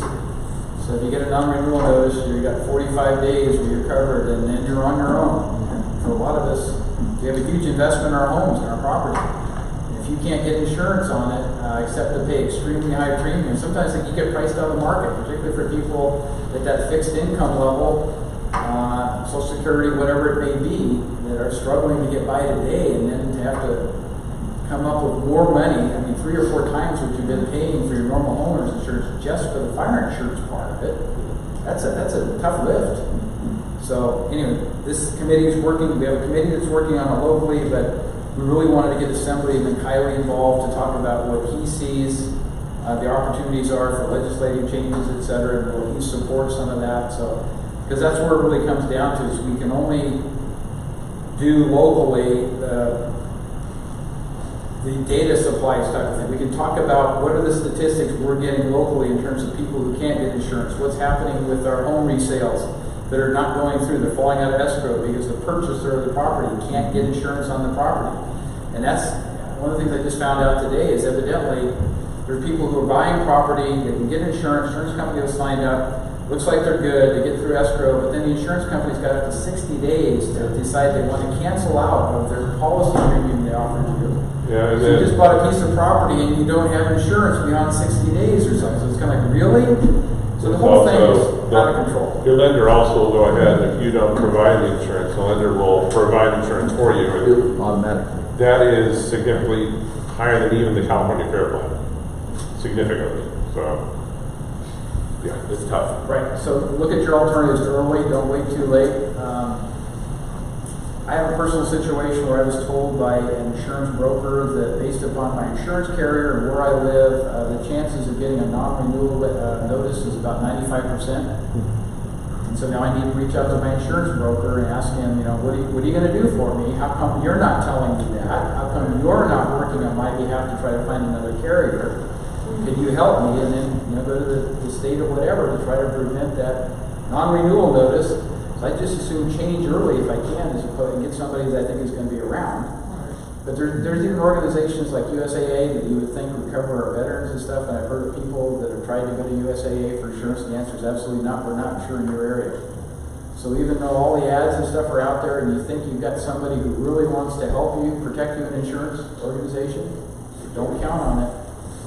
20-year, 25-year policy holders probably is a condition that Eileen and I are in, and it wouldn't surprise me a bit if they cancel our policy tomorrow. Even we basically bundle our policies, so we have everything through uninsured, thinking we get more enforcement out of that and maybe a little bit of savings. But I think when it comes to fire insurance, all bets are off. They just send you the non-renewal notice and they'll offer you the other forms of insurance, but that's the message we're sending to a lot of people. So don't be a victim. Start looking now if you expect to see a new renewal policy and you think you're at risk. That's all I'm going to tell you on that one, but probably more than I should have. That's okay. So any questions on any of those things? I know we have a lot of other stuff to cover. I know it's getting late and there's a Monday night football game and all that stuff, but any questions on the stuff I covered? Because again, if you have questions, get to my office. We can send you the press releases or other information so you can read the details. Okay, with that, let's start our leadership team reviews, and I guess we're going to start with Chief Johnson, since public safety is the first one. I think you're the only public safety member here, so. Excellent, thank you. Yep. Good evening, Bo Johnson. I am your World Fire Chief. Just a couple things for you. The El Dorado Hills Fire Department has established a community emergency response team. So in the upcoming months, look for more information on that. Really what that is to prepare our citizens to protect themselves as well as their neighbors. So in times of disaster, you'll be already trained on basic first aid, how to extinguish small fires, how to rally around and support your community and in times of need. So that's the intent. The fire department will be providing all of the training, and so look for more information on that. Residential home fires in the community of El Dorado Hills is on the rise. There's no real commonality between the causes of these fires, but we have had several residential structure fires over the last several months. The Santa Run, as you know, is very, very popular here in El Dorado Hills. The published list of neighborhoods and routes has been published on our Facebook page. 2020, I think it's great that Steve and Peggy are both here. 2020 for El Dorado Hills Fire Department, we will have a very hard focus on our wildland urban interface and how we can get out there and help our citizens be not only educated on the wildfire risk, but how we can help each other as well. So you'll see a focus on the wildfire risk reduction as well as fuels reduction. And then lastly, we have been working with insurance companies. One of the things that we're looking at doing is creating really kind of a portfolio, if you will, for citizens that have had their insurance canceled. And what we can do is we can give a letter to the insurance companies that talks about actually a physical person going out and doing a 4291 inspection of the property, as well as the closest fire station, the closest fire hydrant, the actual ISO rating that your home or community or area falls under. And we've been successful in getting some of the insurance companies to look at that or at least send somebody out. But a lot of times what they do is they're looking at your property from Google Earth. And that doesn't really tell everything that you've done to protect your property. So we're hoping to get some eyes on out there and give you a little more horsepower when it comes to that. With that, that's all I have. Why don't you mention also the transfer of responsibilities for doing home residential sprinkler system inspections, because I think that's a big important move, and I think that's a positive move. So. Yes, definitely. For a number of years, the county has done residential sprinkler inspections, and so that is on new construction. So if you have a custom home or all the developed homes in neighborhoods, the county has traditionally done those inspections. As of October 1st, the fire department has began to do those again. I think that's very important for several reasons. One is for your protection, and I'm not saying the county didn't do a good job, but a firefighter or a fire inspector is going to look at it a little bit differently. They're also streamlining that process to make sure that everything is looked at from a firefighter's perspective. On the firefighter side of things, that is truly to give that firefighter a few extra minutes to get in there and save anybody that's savable. So that's important to us to make sure that's done in an appropriate manner. It also gets us an idea or gives us an opportunity to get into that residence before everything is completed, just to kind of get a feel for the types of construction, how things are placed in the building, and it makes us a more aware fire service. So that's one of the things that has started October 1st. Are you going to hire somebody in the specialty item for looking at sprinkler systems? So our inspectors are trained to conduct those inspections. I think we're going to use this first 6 months to a year to see what the actual volume is. We have a third-party consultant, which really is a group of folks that are retired fire inspectors, fire marshals, and fire protection engineers from across California. We lean on them when we have a surge in the need for capacity. So right now you'll have our inspectors out there. If there's additional inspections that they can't get to, or to keep that time frame down from the time you request an inspection to the time somebody actually gets out there, to reduce that time frame, we'll use that third-party consultant. Are you going to do any fire flow tests on some of the fire hydrants? So the fire flow, that's a very good question. I will tell you, it doesn't involve the fire department. The fire department wants to do the flow test, but EID has not necessarily been a willing partner in that. Well, who mounts the fire hydrants? The EID is responsible for the care and the maintenance of the infrastructure is owned by EID. The fire department gets to access it and tap in, but in times of emergency, as they put it. Right. It's one of the things that we have addressed, and we explained to them that we really do want to do a flow test. The importance of us doing a flow test is you get points on the ISO, it's Insurance Service Office. You get points for that. And if you get points for that, your ISO rating goes down and your insurance potentially goes down. That's why that's important to us, in addition to making sure that hydrant actually works before we get to a home that's on fire. So that's something that we continue to work with EID.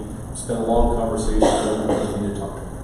Fire department used to do fire flow tests. Yes. Yes. Dorado Hills used to do fire flow tests, and then EID started objecting to it. Yeah. Well, thank you, Chick. Appreciate the update. Okay, so let's move on to other committee reports. Anybody want to go? Okay, so we'll let John go. Yeah. Okay, our October APAC meeting is this Wednesday, so if you want to drag your feet, sit here for a little while, we'll be right back here. if the power's on. Otherwise, maybe we'll do it in the parking lot with There's a homeless ordinance, so you can't live in the building. So at that meeting, we do have not a guest, we have somebody presenting their project. We're hearing back from the Vineyards at El Dorado Hills, a residential proposal. They did the draft environmental impact report, and we expect the final to come back pretty soon. Apparently there have been some changes or modifications to what they have in mind, and their representative will be here, and we'll talk about that, and that will probably take the bulk at the beginning of our meeting. But the final environmental impact report on that project will be out pretty soon, and we'll all be able to see what the responses were. The second item on our agenda is we'll do a little quick review of the Town Center West mixed-use pre-application conceptual look at what the Oakmont, the owners of that property now, what they've envisioned. They made a presentation to the Board of Supervisors, and it's a lot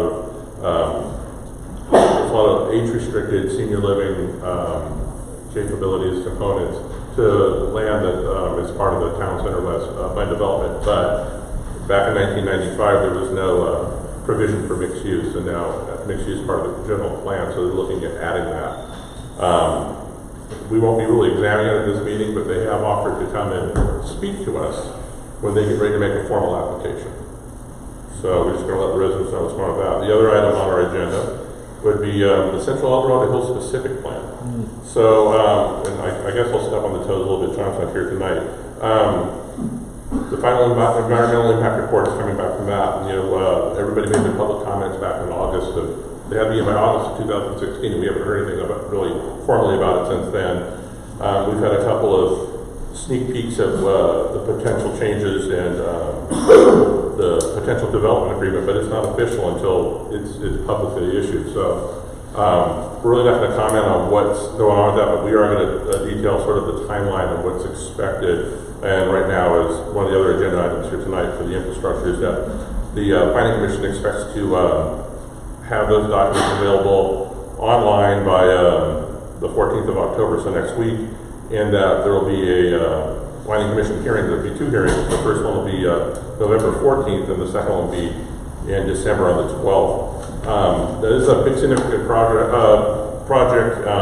It's controversial. So I anticipate when we formally look at what's coming back, we're going to spend a lot of time on it. We'll be looking for people to volunteer to help us look at the final environmental impact report, because it's a huge document. It's 1,300 pages? About 1,300 pages. Yeah. So considering that our public comments were submitted 3 years ago, it's going to be a refresher. I know that Tim's been reading, I've been reading, we're trying to catch up, but we really are going to reach out to the community to get some more volunteers to help out, to look at that and just provide, good responses to what's being planned and what the changes are. Because, it's a little different now than what was proposed. Are those changes a bigger impact, a lesser impact? Do they make a difference in the public perception of the plan? Those documents aren't available till the 14th when they're out, and we'll have an opportunity to look at it. It's conceivable that we might try to squeeze an extra meeting in at the end of October so that we can adequately provide a thorough and thoughtful review of the documents as they're presented, because those planning commission meetings are the day after our normal meetings. So it's almost impossible for us to discuss it publicly, and then for our voting members to get a sense of what's different, have an informed response, and make a vote, either support, conditionally support, or not support what's been proposed. So if we have to squeeze in an extra meeting, we'll find a space and we'll do it. If we get enough participants, we might not have to do another public meeting, but we would like to get the public input prior to those planning commission hearings. Is that online? Well, it will be online. Yes, it's online. It's on the exact website if you want to go. Yeah. It's. But not the responses to finally. No, the response. In fact, we struggle because APAC is a volunteer organization, and the volunteers that were involved 3 years ago, so some of them aren't here. Some of them passed. Sadly, have passed. So those documents are held by individuals. So it's hard to even find the responses that we put into it because they're submitted to the county as part of the draft environmental impact report. They're not posted anywhere, so we can't see them. So we have some records that we've kind of pieced together, but we're going to definitely see, well, what did we say? Did we say something more than we have knowledge of right now? What do the rest of the public say? There's something we missed. This is something that's, would make a difference in the project, making it a better project for the community. So those are the things we'll be looking at. So if you're available, come on by, definitely on Wednesday this month, if power's on, and then we will be looking for people to volunteer just to kind of look over this. It's a lot of reading. So we want to chunk it up, take little parts. If you're interested in the traffic, maybe you want to look at one part of the traffic, maybe you want to look at part of the air, the noise, the water, anything. So, but we'll be back here on Wednesday. Very good. So Dick, you want to go next? Footnote, there is a development on the El Dorado Hills Ridgeview area. It is the Ridgeview Village Unit number 9, submitted by Pacific States Development. Comments review period started September 24th and ends October 23rd. This is a 16-acre parcel designed to ultimately have 44 residential lots, and it is situated on Beatty, just where it intersects with Powers on Beatty, in the area just across the street from Heaven, on the east side. So that will change the dynamics of the traffic flow in that area once fully developed, and intermediately while construction is underway, for sure. So, and since I live a couple blocks from there, that's not going on. Okay, the other thing on good governance I wanted to let people know is the board did pass a structurally balanced budget. Unfortunately, we did not have, are you okay with going into this? You were there. Unfortunately, we did not have the end of the year data, so we ended up having to take action to put it in the hands of our auditor controller and our CAO to do some things. I got an update from the CAO today that it looks like there's $1.5 million that hasn't been earmarked as part of the budget carryover. A fund balance is what the county calls it, that the Board of Supervisors can actually work with to determine where those monies might be applied. I have a particular interest in trying to put more money into road maintenance, and so that would be my primary reason to take whatever money we can and put it in that direction. I was also told that there's about $500,000 in our transient occupancy tax TOT that's revenue beyond what we had budgeted or forecast. So that's also available to make distribution of, separate from the other forms of the general fund money. So Is that from the new payers? it's primarily from the vacation home rental and collections that we've had, because we've had a huge success in finally getting TOT taxes from one vacation home rental agency, Airbnb, but unfortunately it doesn't come with any accounting, so we don't know what they're paying us for or whether it's timely or anything else. It's just the agreement we ended up getting was they just send us money and tell us here it is, which to me is never satisfactory. But so we're working on doing better on that because we need to have a better agreement. There needs to be more transparency, and we need to address the other vacation home rental agencies that advertise on the internet all the time. VRBO and all the other ones, not just Airbnb. And at some level, a lot of them are related. But you really have to address each one of them and basically say, hey, we have a requirement that you acknowledge what TOT taxes you've collected for these vacation home rentals. You've got basically a license to run the vacation home rental. We know you're running it, but we're not seeing the revenue. So you're in violation of our county ordinance. You need to step up, So we've got to pursue a lot of that stuff, which just takes a ton of time. But that's where the additional revenue came from, is we're now starting to see proceeds from TOT tax payments that we didn't get in years past.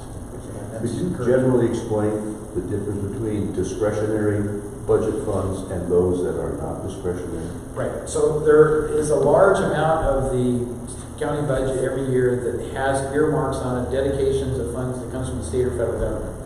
For instance, about 90% of our Health and Human Services Agency budget comes to dedicated mental health Services Act provisions, various things in terms of the welfare programs. So there's a lot of money the county receives that's hands-off. It has to be directed to the agencies through their cooperative consultants and stuff for what the state and federal government have told us they have to do. Then there's the other part of it. The discretionary part comes from the property tax revenues that come in. That's the part that the county has more discretion on. But there's so many existing programs that have already taken what I'll call entitlements to that money that they're all kind of accounted for, and there's very little excess general fund that you can do much with. Unfortunately, the way the excesses, the surplus, if you will, of funding available ends up being because we couldn't fill staff positions in a number of agencies. Health and Human Services has a very difficult time getting the appropriate staffing. That's not so much the general fund. Sheriff's Department has a difficult time getting the staffing. Our probation department recently has had a very difficult time getting the staffing. So law enforcement, I think we all know what's going on in various areas there. It's just extremely difficult to find well-qualified people that fit the bill without significant risks.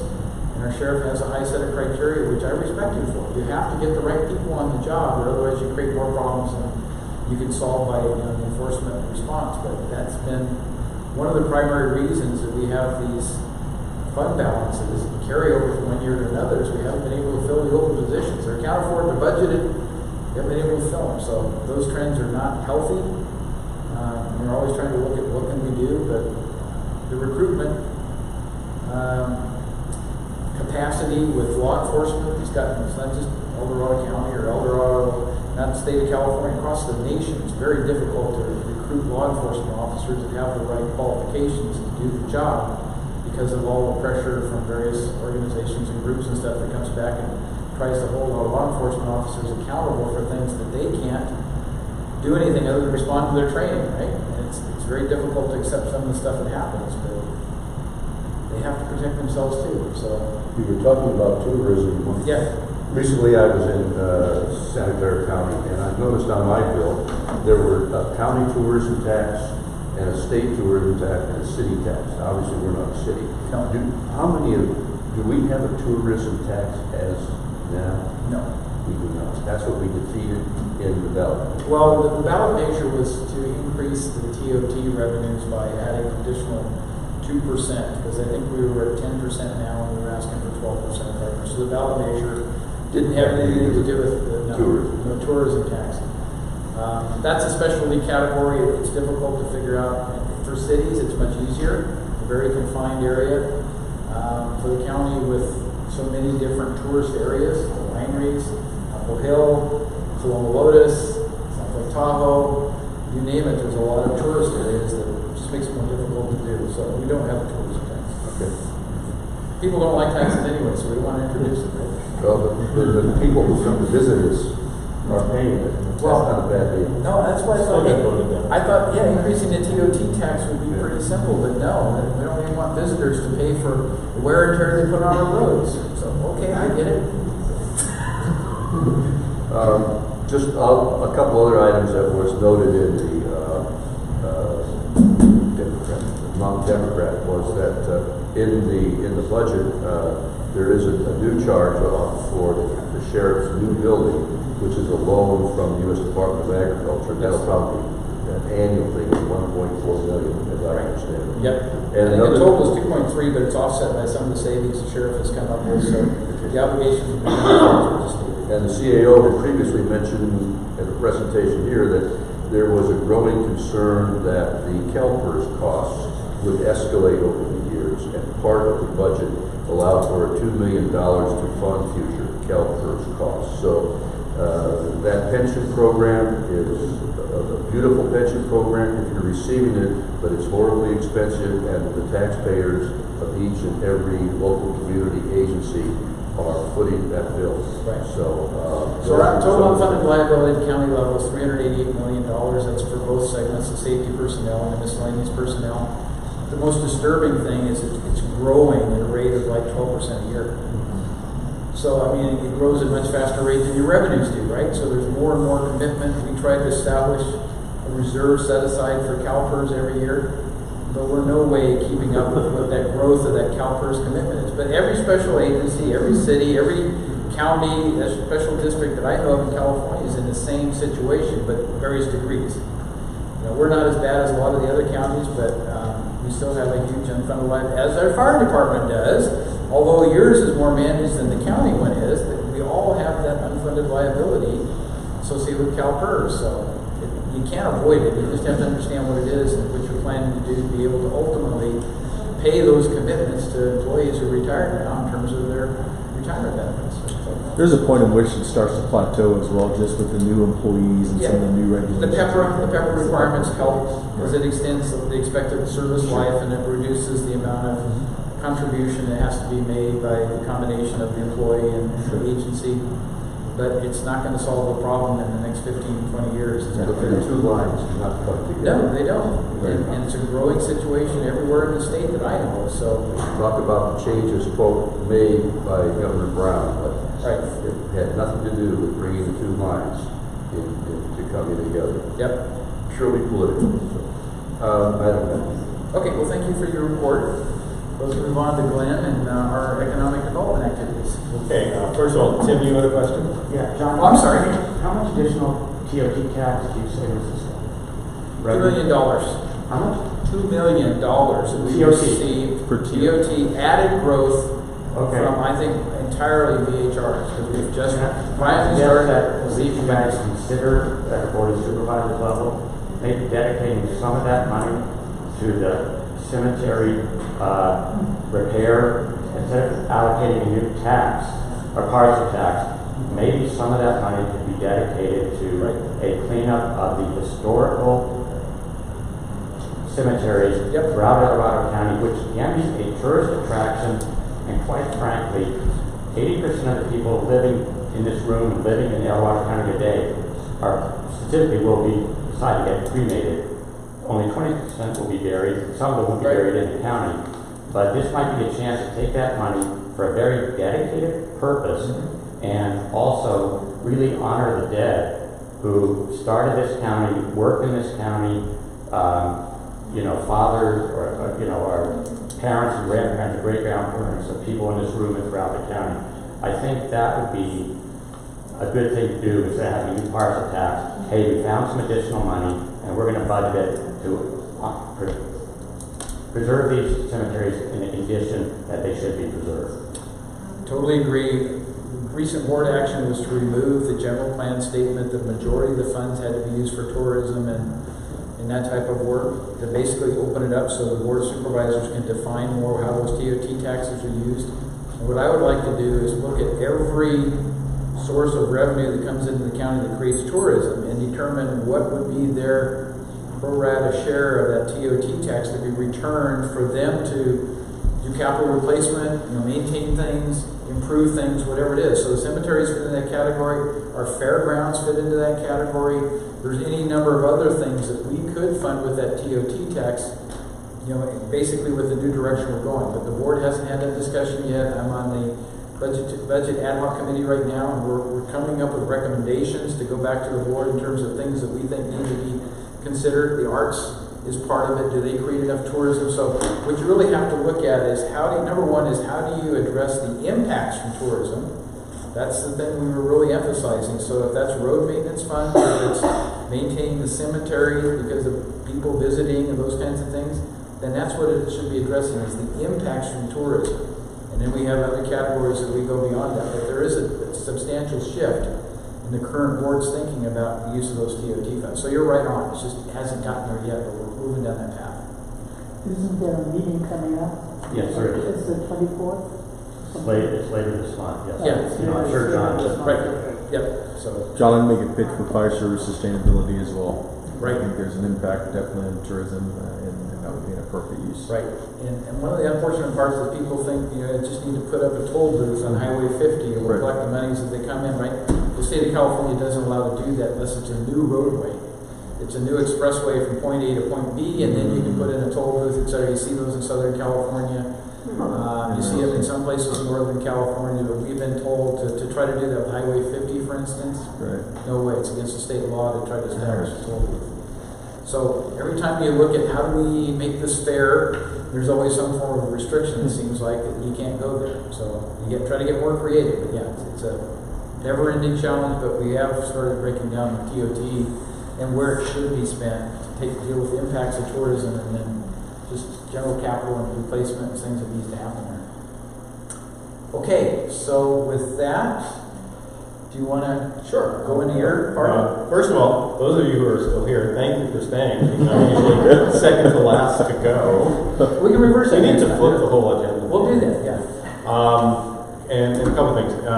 Community economic development in our county, by the way, does get its funding through the TOT taxes. So the group that I work with and programs that we may be related to and supported by. Next week, CDAC is presenting to the Board of Supervisors our annual update, even though we have staff people who do attend our committee and who support our efforts. So the Board of Supervisors are continually updated on the things that we do, but once a year we do go in front of them and we review our major initiatives, and I'll give you guys just a little quick peek, very, very quick. One of the things we're looking at is housing. As you know, everybody in the state is looking at housing, the new governor's looking at housing. It's definitely a hot button. Trying to define where community and economic development fits in that is a little bit of a challenge. Some of the things we've done is asked and looked at land that's already been set aside for multifamily dwellings or for new residential that it's been long ago decided. How come people aren't developing those spaces, not looking at necessarily changing or doing new things, but just what we do have in the county? And there's a lot of pressure. There's a lot of pressure on the lower end of the housing market, but it goes all the way through mid, moderate, and above that as well. And there was even some discussion about looking at luxury housing. I don't think the committee's really looking at that too much. It tends to take care of itself. Another area, community planning, one of the areas that's kind of hot in there is career and lifestyle concerns on how to keep our 18 to 34-year-olds in our county. They tend to graduate high school and they may go away to a college. We don't have a four-year university. We don't have a junior college in our county very much. Well, we do. Tahoe has a South Lake four-year Tahoe has a university. very We good don't have it in program. Westland. Right, and South Lake Tahoe has a link, so you could get a four-year education and never leave South Lake Tahoe, which is something really good, but it's a small piece of our county. The school districts actually have some pretty good programs for non-traditional students that may not be going on to college. One of the bottlenecks we've discovered is a lot of the counselors don't have time to spend with their students on explaining those programs and sharing them because they're so busy doing other things. So there are definitely some bottlenecks and some things that we need to try to explore more, how we may be able to help or how we may be able to gather some support to help. And that we call educational pathways. The last piece was exploring energy alternatives, and last year we did present community choice aggregation, which has been talked about in the past here, which allows us basically to become our own utility. No, we would not be able to stop the shutdowns of the grids because all of that will still be under PG&E's responsibility. But that is now part of the specific plan. The Board of Supervisors this year decided to put it on their radar, and it's really up to them having staff and hours available to talk with other CCAs, particularly Placer County, that's now been up about 18 months, I think, and to see what their experiences have been with their own Pioneer Energy, yes. Pioneer Energy, to see how they're doing with that. So that's basically what CDAC is doing. We're trying to find ways that we can help, whether it be benefit the community part of the county as well as economic development and meeting with people and having conversations and looking forward to see what the county's going to look like. You know, who's going to live here? What's our lifestyle going to be? We know we're an aging county, and you can see by most of the construction is for either 55 and over age restricted communities, new oak bonds, and communities coming in like that as well, and how that's going to impact the county. Questions? Again, thank you. I did want to mention Oakmont had the presentation that was brought up before. If you're interested in understanding what they're doing, they're age-restricted apartments that you rent. So you can't own anything that they're proposing, but they are going to have very nice amenities with playgrounds and not playgrounds, bocce ball courses and all that kind of stuff. A lot of open space, a lot of picnic areas, a lot of playgrounds for seniors, senior playgrounds. Yeah, that's all I know. Which is actually a really good idea. There's Nescaton up in Placerville that had a private home community built around there. And personally, I have some significant issues asking people who are 85, 90 years old to spend $350,000, $400,000 on a small little home when they may suddenly have to be out of the home with another living situation. Right. So it'll be I like the transitionary idea for our elderly members of our community to have the flexibility of renting, but not necessarily having to be in a community where they're paying for the meal plan and all the other services. So those are some really good ideas, and they're also looking at a hotel conference center. Right. Yeah, but assisted living and memory care are also right there. So if you get a progression where one spouse gets to the point they need help, the other spouse can't take care of it, one can live in the apartment to have some separation of time, the other can live in the assisted living.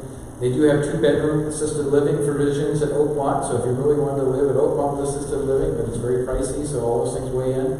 And then ultimately, if it comes to a memory care need, then the memory care facility, again, they have right there at Oakmont. So everything is kind of a one-stop shop, if you will, from the standpoint of that progression. As long as you're renting. In that Placerville situation, there was a gentleman in memory care at the Escanton. His wife lived in the perimeter housing. He was no longer allowed to stay in the memory care. She had to relocate him, and now she has this house, and she's driving 30 or 40 minutes to go visit her husband at a new community because she couldn't leave. Right. So there's always the rental opportunity is a much better way to go, and I think they have a good plan. So that's kind of what CDAC does: is we'll give input, we'll share that, we'll support that, and I think that's a good thing for us to do in the community. Very good. Thank you for that report. And Cindy. Okay, quickly, if you haven't gone to the farmers market in Town Center on Sunday, there's 2 more left for this year. It's really nice. If you want to head down there, there's power. And there's The CSD has a really neat event on October 25th called Trunk or Treat, where people park their cars all out in the parking lot and they decorate them. The kids can go from car to car to car. It's a really neat event. So that's on October 25th. And that and they also have a scarecrow contest for the kids. And that same day, the CSD is also having an Oktoberfest. So it's food and food truck festival, beer, wine, gardens, so all kinds of stuff here on CSD on the 25th. And then there's a big Halloween event at Town Center on the actual Halloween. The kids can go from business to business and go trick or treating there. They also have costume contests for both kids and for your dog. So all kinds of fun stuff. That's it. Oh, can I add one other? There is another Oktoberfest put on by the Senior Support Council for the Senior Center. It's going to be here at the gym on Friday the 18th. There'll be some traditional Oktoberfest music, food provided by the nutrition services from the county, same people provide the lunches at the Senior Center, but there's over 200 people that will be attending here. The fire department is always polite enough and friendly enough to offer, and they serve and pick up, as long as they don't have too many emergencies. They usually work that out. Raffle prizes. The cost of admission is $3, which covers your meal. Everything else is provided through volunteers and donations in the community. And it's a fun event. I think the doors open at 11. Food is usually served about 12. And we're usually out of there by around 1:30. So that's right over here in the big gym. And I'll be the MC, so all right. Okay, so I'd like to piggyback on this a little bit and kind of get into the one thing on healthy communities, the homeless planning update. Many of you, I think, probably received notification of the Republican Central Committee's meeting that they held. They had guest speakers, presenters, and then they had a panel. But our district attorney made a presentation of what he sees, the history of how we got to this point with a number of different situations, but particularly the homeless and the drug addictions and all the other things that are out there, substance abuse. The sheriff had a presentation and Don Simone had a presentation, all kind of dealing with their views of what was going on.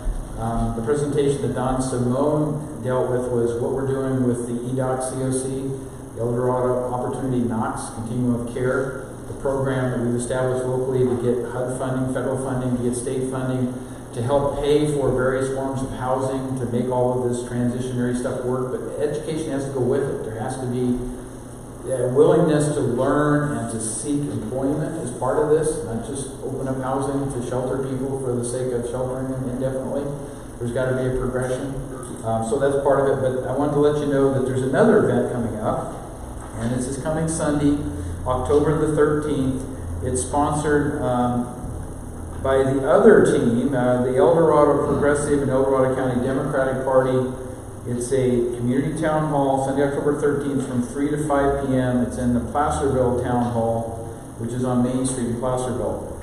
But their presenters and panels are focused on solutions. It's all about help be part of the solution is the way they've termed it.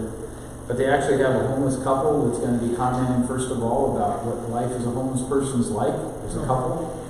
So I think that helps people understand the severity of things that happen just to good people sometimes.